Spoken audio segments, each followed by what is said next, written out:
चिंता विघ्न विनाशिनी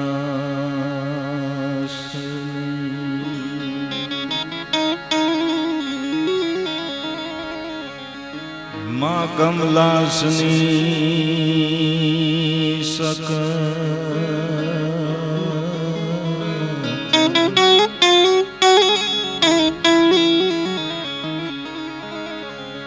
विषहती मातु हंसवाहिनी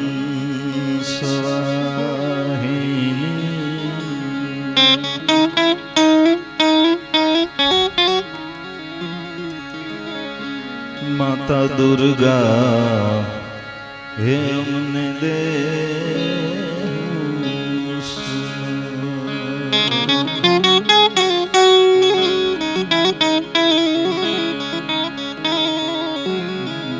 हरणी मातु कुलदेवी माड़ी करने करने तू सहा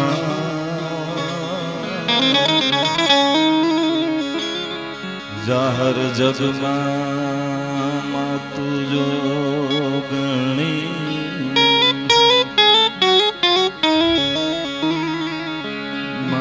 परगट पीठड़िया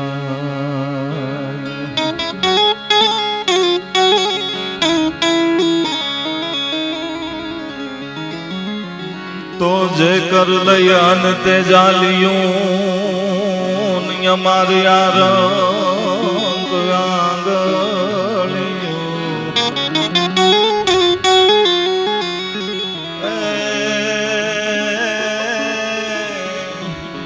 हवे मेलीश नहीं तू ईश्वरी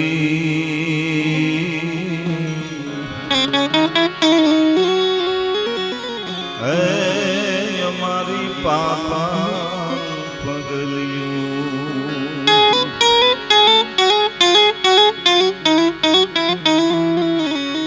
तो भगत नरसिंह जाना चियो ने हमायन संपदा कामियों ए वीर गांधी दयानंद जाने बजा सस्ती ने संत नो छे विहामो पण गाम गामे उभा छे स्तंभ हजी पोकारता ईश्वर वीरो ना गुण नी गाथ वर्णी ए भली भारती भोमनी बंधु तनयामनी धन धन हो धन सौराष्ट्र धरती ए तन धन हो धन गुजरात धरती तो नमो आदि अनादि तू ही जो भवानी तू ही जोग माया तू ही बागबानी ए तू ही धरणी आकाश दीपो पसारे तू ही मोह माया विषय शूलधारी न जागे न सोवे न हाले न डोले युवती न सती करती किलोले हे भुजालम विशालम भुजालम भवानी कृपालम त्रिकालम करालम दीवानी उदानम अपानम असेहीन सेहीन माता ताता भ्राता स्नेही एवी देहान देहान रूपान रेखीन मायान कायान छाया विषेगी हेन मायान कायान छाया विषेगी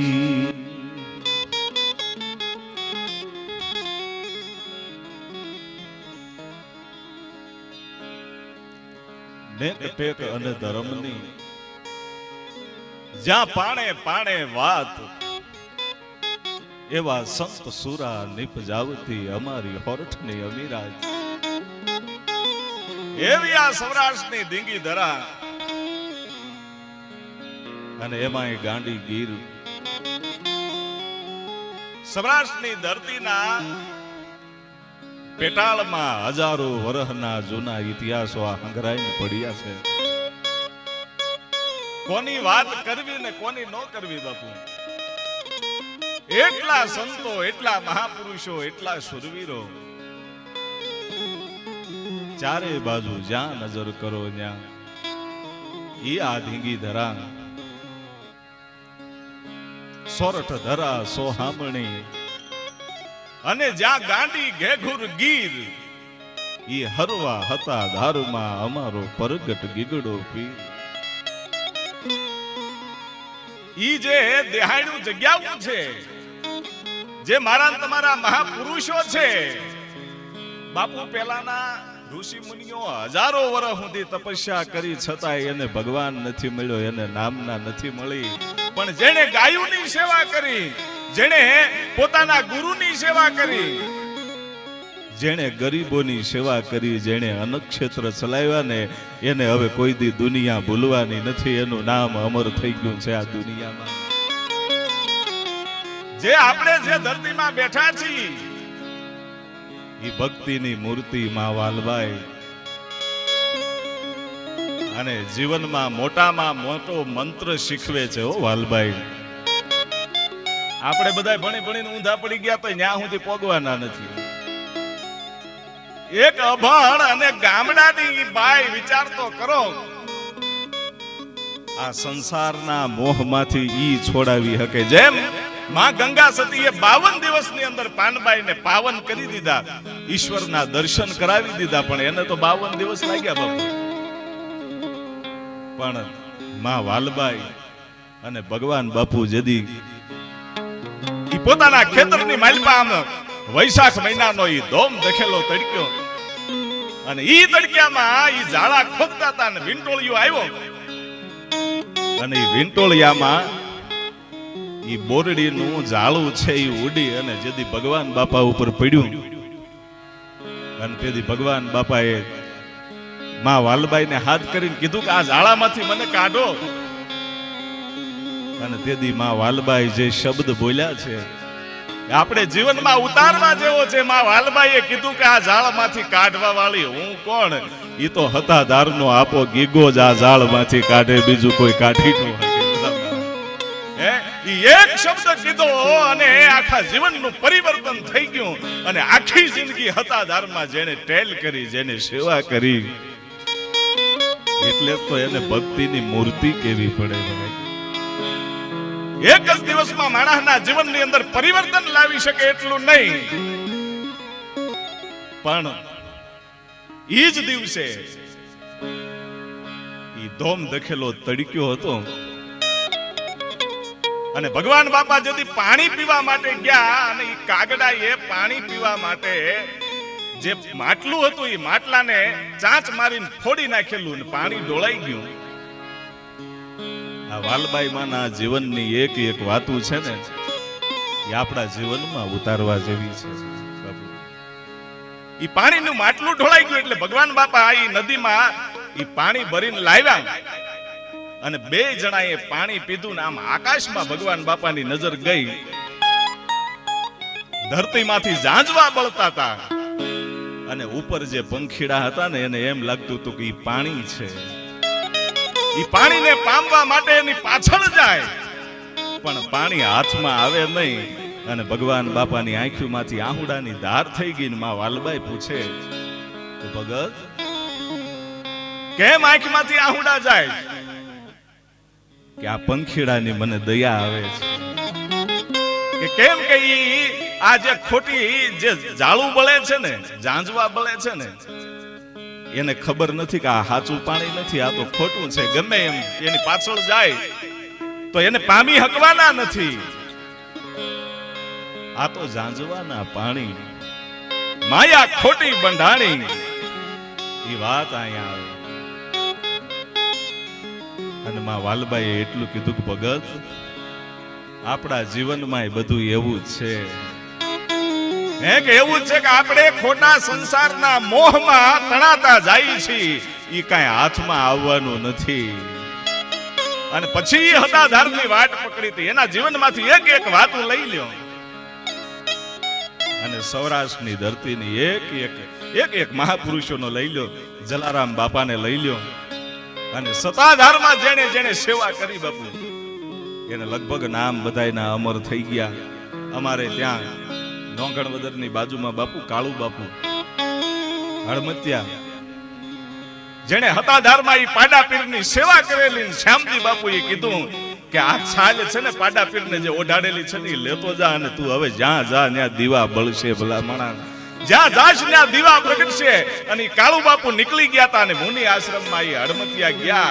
આજે હજારો ગરીબોની દીકરીઓને ઈ પરણાવે છે, સમૂહ લગ્ન કરે છે, એક પણ રૂપિયો લીધા વગર. આ હતાધારની સેવા ફળી છે, હતાધારની પીરાઈ ત્યાં બેઠી છે. એ આપણી ધીંગી ધરા, અને આ ધરતીમાં જ્યાં જાવ ત્યાં દ્રીવડાઓ પ્રગટે છે. એટલે મારી નાનકડી એવી રચના, અને પછી આપણે થોડીક જે કાંઈ માતાજી હુકમ કરશે એ પ્રમાણે વાતો કરશું. પણ આ ધરતી આપણી કેવી છે? ધીંગી છે ઈ ધરતી મારી રે, ધીંગી છે ઈ ધરતી મારી રે, આખા જગ તે વખાણી રે.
ધરતી એવી કે જ્યાં રત્નોની ખાણ વાળી, આ જ્યાં જ્યાં જાવ ત્યાં હીરા જેવા ઈ મહાપુરુષો છે. એટલે કવિઓની કલમો હાલે છે કે આ ધરતી કેવી છે. ભારતની ભૂમને માટે રે સીતાના ઢોલ વાગે,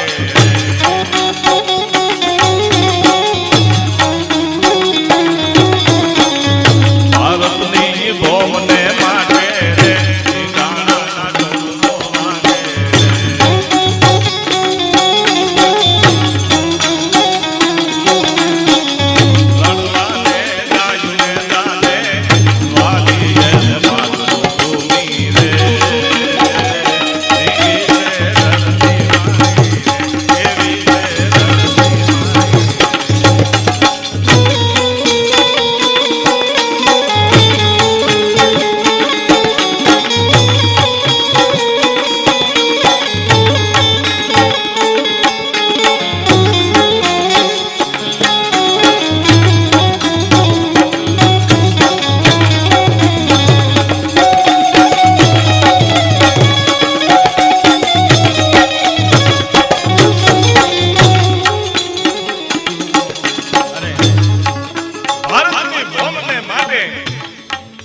ધીંગાણાના ઢોલ જો વાગે અને લડવાને જાય મેદાને વાલી અને માતૃભૂમિ.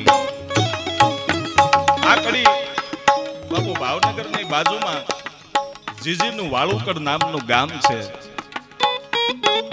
અને ત્યાં એક મુસલમાનનો દીકરો, જેણે બીજાના માટે કંઈક કર્યું છે, જેણે દેશને માટે કંઈક કર્યું છે, આપણી માતાઓ બહેનો અને ગાયો માટે જેણે કંઈક કર્યું છે એને બિરદાવવા પડે. ઈ બાળપણથી એને મનની અંદર એક લગ્ન હતી કે મારે દેશની સેવા કરવી, સીમાડે જઈ અને સેવા કરવી. યુવાન થયો અને આર્મીમાં ભરતી થઈ ગયો. એનું નામ કાદર ખાન. ભરતી થઈ ગયો અને થોડોક સમય નોકરી કર્યા પછી પાકિસ્તાનની હામુ જેદી યુદ્ધની બાકાજીકી મંડી બોલાવા અને અહીંથી સરકારે 12 જણાની પલટનને મોકલવામાં આવી. અને ઘટના એવી બની કે આ 12 હતા અને સામેથી આખી પાકિસ્તાનની 50ની પલટન જે હતી એ હાલી આવતી હતી અને હામા થઈ ગયા. પણ આ 12 જણા જે હતા એ ઉપર હતા, ટૂંક ઉપર હતા અને ઓલા નીચેથી ઉપર ચડતા હતા. એટલે મારવામાં બહુ ફાયદો થયો બાપુ.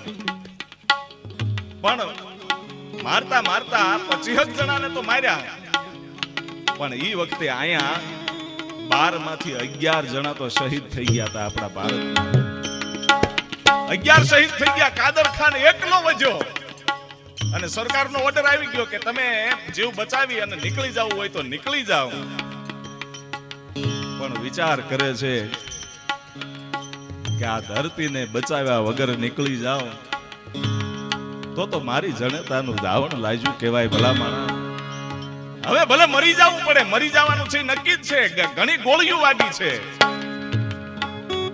પણ નક્કી કર્યું કે આમાંથી 2-4 ને તો મારીને જ મરવું છે. હવે ઓલા 25 જણા આમાં હાલ્યા આવતા હતા. એકલો હતો. પોતાના જે સાથીદારો હતા મૃતદેહ પડ્યા હતા એના ઠેલામાં નજર નાખી અને જે કાંઈ બોમ્બ ગોળા ગોળીઓ જે કાંઈ હતું એ પોતાના શરીર હારે બાંધ્યું. અને જ્યારે ઓલા લોકો હામાં આવી ગયા આ ડુંગરની ટૂંક ઉપર હતો અને ઓલા ઉપરથી ઉપર ચડતા હતા નીચેથી. અને એ વખતે આણે મોકો વર્તી અને ઈ 25 જણાની પલટનની અંદર ધૂપકો મારી ગયો ને ઈ બધાય બોમ્બ ફૂટી ગયા. ઈ 25 ને મારી અને ભારતની ધરતીને એમ કહેવાય છે કે બચાવ્યા પછી પોતે પ્રાણ છોડ્યા હતા. એના માટે મારે આ કડી લખવી પડી.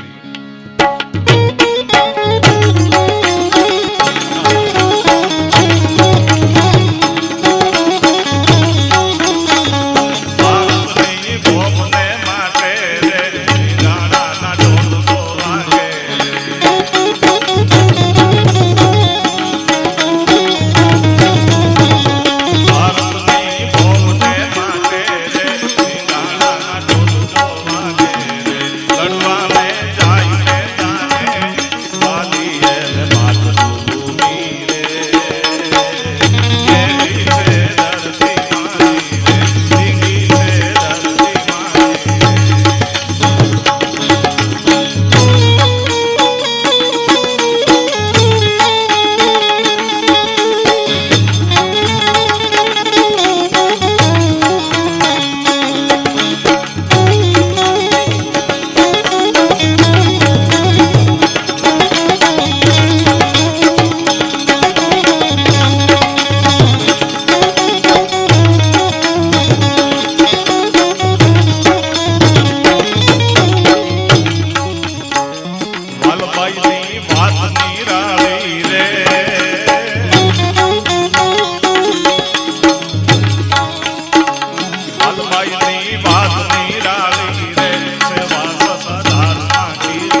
કવિઓની ખાણ જ્યાં વાળી કવિઓની કલમો હાલી અને આ વાલબાઈની વાત છે નિરાળી અને સેવા સતાદારમાં કીધી અને હતાદાર એ તો હતાદાર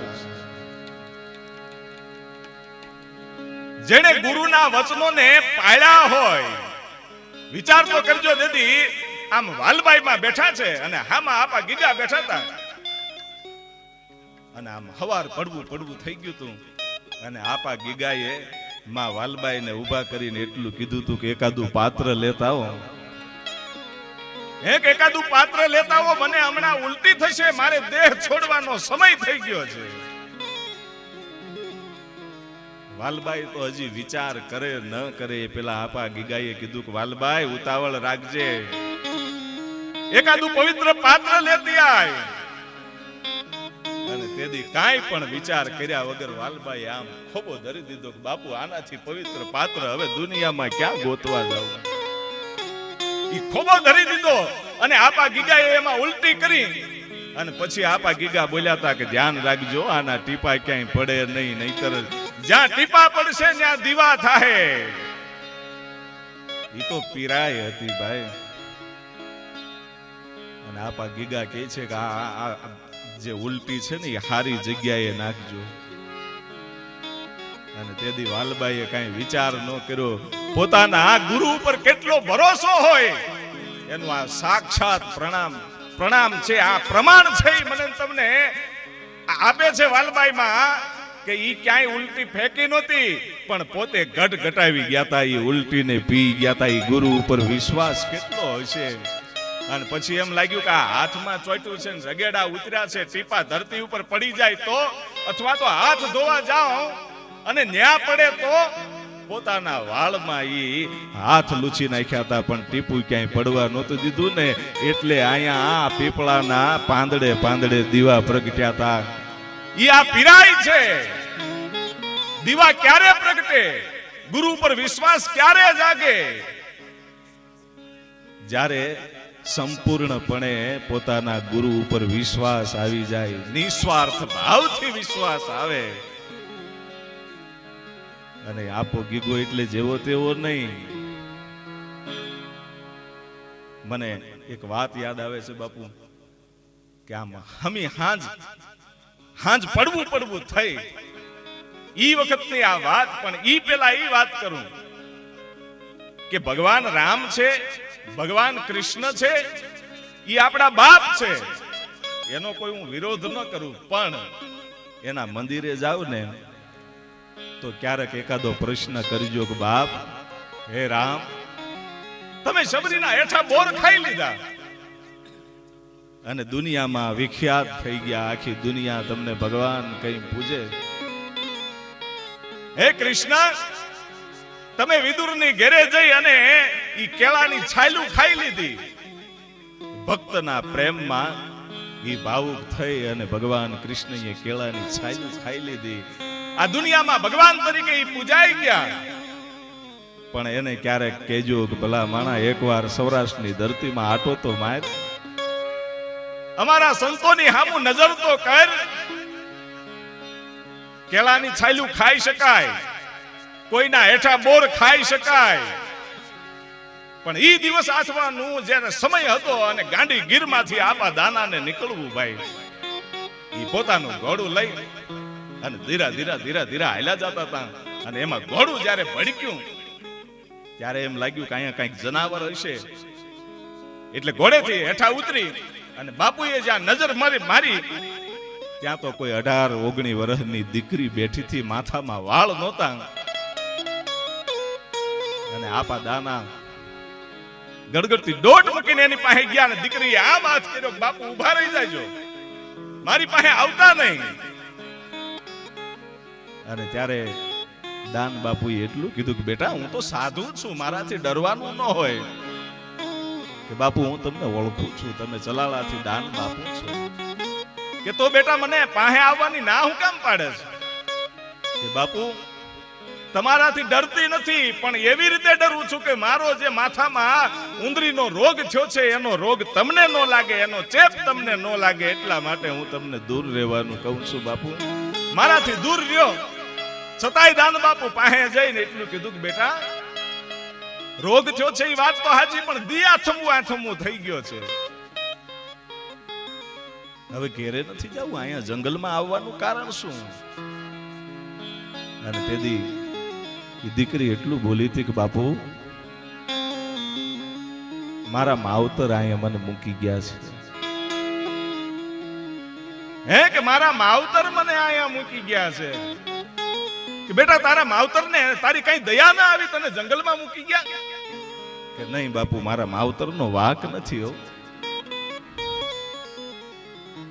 હે કે મારા માવતર નો વાક નથી કે બેટા તું કહેતો છો કે અહીંયા જંગલમાં મૂકી ગયા? કે બાપુ ગામ લોકોએ કીધું કે આ તમારી દીકરી છે ને ઈ આખા ગામને રોગ લગાડશે, માટે આને કાં જંગલમાં મૂકી આવો અને કાં તમે બીજા ગામમાં રહેવા માટે વયા જાઓ. કદાચ મારો બાપ મને જંગલમાં ન છોડે અને બીજા ગામમાં રહેવા વયા જાય તો બીજા ગામમાં કોઈ રહેવા ન દે બાપુ. એટલે છેલ્લો રસ્તો ઈ જ હતો. મેં ખુદ કીધું કે મને હવે મૂકી જાઓ. કે બેટા તારે જમવાનું કેમ થાય? કે મારા માવતર થોડેક આવી અને ભાતું પુગાડી જાય છે બાપુ, હું ભૂખી નથી રહેતી હો. કે બેટા આ તારા બાપે કઈ દવા ન કરાવી આ રોગની? કે બાપુ દવા તો કરવામાં કોઈ પાર નથી રાખ્યો. હકીમો, વેદો જાણવા વાળા, ઇલ્મી જાણવા વાળા, ભુવા ભરાડી કાંઈ બાકી જ નથી રાખ્યું. એટલી આયુર્વેદિક દવાઓ પણ કરાવી છે બાપુ, પણ આ રોગ જાતો નથી. કે બેટા આનો કાંઈક તો ઉપાય હશે ને, કાંઈક તો દવા હોય ને. કે હા બાપુ એક દવા છે. એક સાધુએ મને કીધું તું કે માથામાં કાળિયો કૂતરો આવી અને તારા માથાને ચાટે ને તો તારો રોગ કદાચ મટવો હોય તો મટી જાય. કે બેટા કાળિયા કૂતરા પાસે જાવું તું ને? કે બાપુ ગઈ હતી પણ એને માથાની દુર્ગંધ આવતી હતી. કાળિયા કૂતરા આગા ભાગી જતા હતા. પછી એમ લાગ્યું કે ગોળના પાણી માથા ઉપર નાખું. ગોળના પાણી રેડીને કૂતરા પાસે ગઈ ને તોય કૂતરા ભાગી જાય છે બાપુ. આ દુર્ગંધ હુંધી, દુર્ગંધની ઈ હુંઘીને કૂતરા ભાગી જાય છે બાપુ. ઈ દવાએ હવે કાયમ લાગે એમ નથી. અને તેદી ઈ ચલાળાની જગ્યાનો સંત દાન બાપુ ઈ અંદરથી એવી કઈક એને પીડા થઈ અને આકાશની સામે આમ મીટ વહી ગઈ ભાઈ. અને આકાશમાં નજર કરી અને એટલું જ કીધું તું કે હે કાળિયા ઠાકર, હે નોધારાના નાથ, બાપ અમે તો આ સંસાર સાગરમાં નાનકડા એવા તરવૈયા છીએ, પણ હવે તારવા વાળો તું છો. હવે તાર તોય તું ને માર તોય તું, અમારે તો તારા આધારે જીવવાનું છે બાપ. હે ઠાકર આજ ઘડી કહર તારો કાળિયો કૂતરો મને બનાવી દે. બસ આજ સુધી મેં મારી જિંદગીમાં કોઈ દી કાંઈ માંગ્યું નથી હો, અને આજ માંગુ છું પણ મારા માટે નહીં. આ દીકરીનું દુઃખ છે એ મારાથી જોવાતું નથી મારા નાથ. એમ કહી અને આ દીકરીના માથા ઉપર દાન બાપુ છે એ પોતાની જીભથી લબરકા લેવા મળ્યા હતા. ભલા મણા એ દીકરીના માથા ઉપર લબરકા લેવા મળ્યા, દીકરીને ટાઢક થવા મળી. અને 2 દી 5 દી ગયા છે ને એ દીકરીનો રોગ મટી ગયો તો. દીકરી પાછી દાન બાપુ પાસે આવી અને પગમાં પડી કે બાપુ તમે મારો રોગ મટાડ્યો. ને તેથી દાન બાપુએ એટલું કીધું હતું કે બેટા ઈ તો કાળિયા ઠાકરે કાંઈક મદદ કરી હોય, બાકી મેં કાંઈ કર્યું નથી. પોતે કર્યું છતાંય પરોપકાર કરે કે મેં નથી કર્યું. એને સંત કહેવાય. એટલે એટલું જ કહેવાનું છે કે ભગવાન કૃષ્ણને કહેજો કેળાની છાયલું ખાય હતા. ભગવાન રામને કહેજો કે હેઠા બોર ખાય હકાય, પણ માથામાં કદપદતા જીવડાને ચાટી લેને એ તો અમારા સૌરાષ્ટ્રના સંતો જ ચાટી હકે. ભલા મારા ઈ સંતની જદી વાત આવે તેથી ભગવાનને એક બાજુ ઊભું રહી જવું પડે કે હવે સંત હાલ્યો આવે છે. સંતોનો સ્વભાવ એવો